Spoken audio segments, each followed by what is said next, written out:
मैं चप्पल पहन के कोई भोजन नहीं बनाता था, क्योंकि पहले के लोग अनपढ़ थे, कम पढ़े लिखे थे, तो चप्पल पहन के रसोई में नहीं जाते थे। आज पढ़े लिखे हैं, बहू पढ़ी लिखी है, चप्पल पहन के रसोई में जाती है।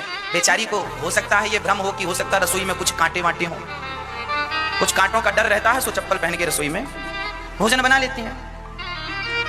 एक बात बताऊं, जब हमारे देश के जवानों को गोली लगती है तो उन्हें ये बात बताई जाती है कि देश का जवान जब शहीद होता है, छाती में गोली लगती है तो वो अपने मिट्टी को उठाकर अपनी छाती से लगाता है। जननी जन्म भूमश्चा स्वर्गादपि गरीयसी।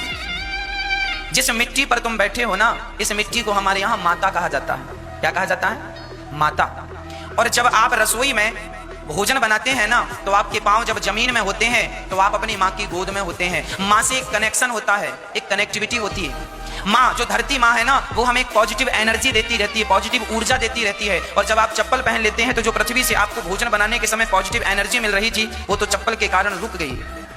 तो भाई सिंपल है, आप फेस का तार पकड़ लीजिए, अर्थ आप मत पकड़िए तो करंट नहीं लगेगा, है ना। आप यदि फेस का तार पकड़ लें और चप्पल पहन के तब तार पकड़ें तो आपको करंट नहीं लगेगा, और आप चप्पल उतार के यदि फेस का तार पकड़ लें तो आपको करंट लगेगा। ये बात साइंटिफिक है कि नहीं? हाँ या ना?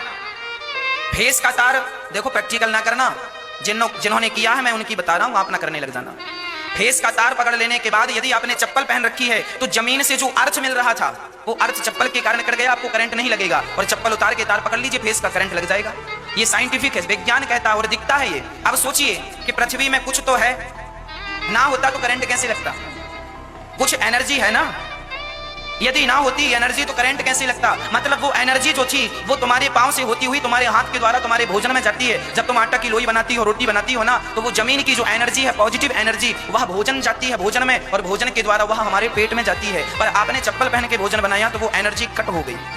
इसके कारण आपको क्या लगता है? छोटी छोटी बातें मायने नहीं रखती, बहुत मायने रखती हैं। दोस्तों, अब तक इस वीडियो में हमने देखा कि किस प्रकार बेटियों और बहुओं को या किसी को भी अपने रसोई घर में खाना बनाते समय चप्पल जूते पहनकर नहीं आना चाहिए, क्योंकि धरती माता की जो पॉजिटिव एनर्जी होती उसका हमारे शरीर में प्रवेश नहीं हो पाता। भगवान को भोग लगाओ, पवित्रावस्था में लगाओ, जमीन में कुछ बिछा लो, सर्दी है, टाइल ठंडी है, पत्थर किचन का ठंडा है, कुछ बिछा लो, ये ऑप्शन तो हो सकता है। पर चप्पल पहनने के बाद रोटी बनाएं और उस भोजन का भगवान को भोग लगाएं, ये तो कहीं से कहीं तक शोभा नहीं देता। हम अयोध्या में संतों के बीच में रहते थे। हमारी रसोई में, संतों की रसोई में क्या मजाल की कोई पहुंच जाए, कोई पहुंच जाए।